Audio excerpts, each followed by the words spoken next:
In 1972, Americans learned something deeply unsettling. For 40 years, the US government had watched hundreds of men suffer from a deadly disease and chose not to treat them. This wasn't a rumor. It wasn't a conspiracy theory. It was an official medical study, and it was called the Tuskegee Study of Untreated Syphilis in the Negro Male.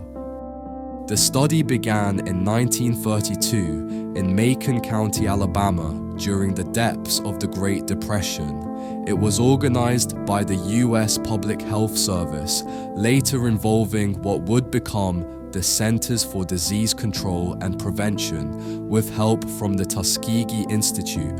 The researchers enrolled about 600 poor African American men.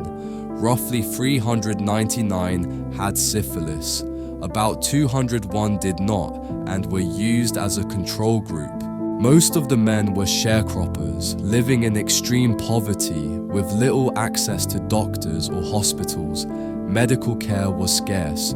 Trust in institutions was fragile. That made them vulnerable. The men were never told they had syphilis.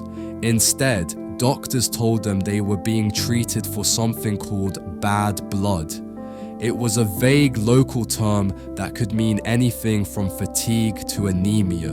In exchange for participating, the men were promised free medical exams, hot meals on exam days, and burial insurance, a powerful incentive in a community where funerals could financially devastate families. They believed they were receiving care, but they weren't. The procedures they underwent, blood tests, x-rays, spinal taps, were presented as special treatment. In reality, these were diagnostic tools used to track the progress of the disease. There was no informed consent. The men were not told the true purpose of the study. They were not given the option to refuse participation with full knowledge of the risks. From the start, the goal was not to cure them. It was to observe what happens when syphilis is left untreated. At first, there was a grim excuse.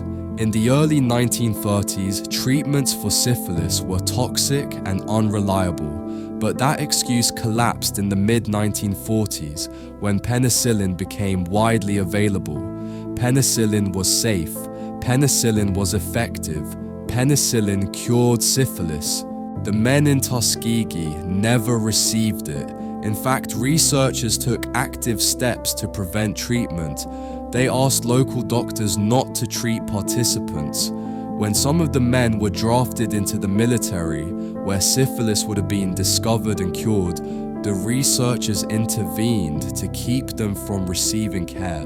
All of this was done quietly.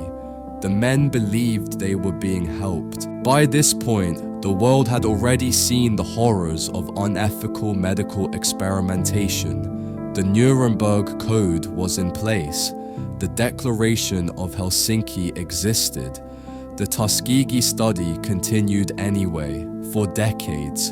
Concerns were raised internally in the late 1960s, but the study was allowed to go on until a public health service employee named Peter Buxton leaked the information to the press. In 1972, the story broke on the front pages of American newspapers. The reaction was immediate and furious. A federal panel reviewed the study and declared it ethically unjustifiable. That same year, the experiment was finally stopped.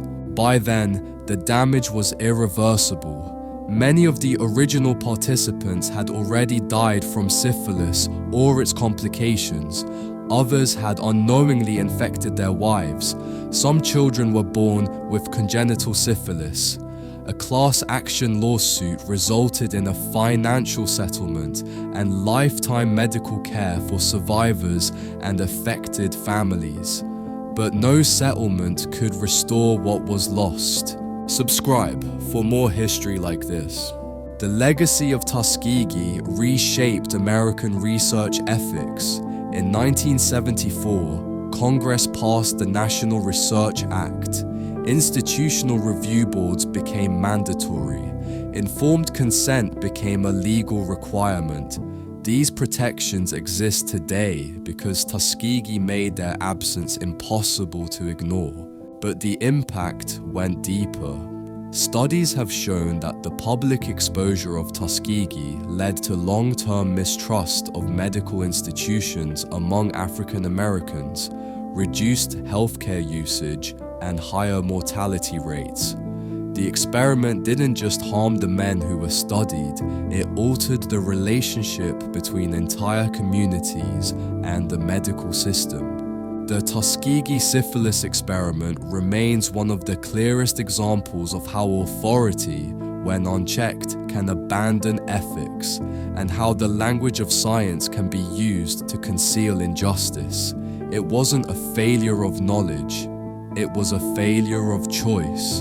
And it stands as a reminder that progress in medicine means nothing without respect for the people it claims to serve.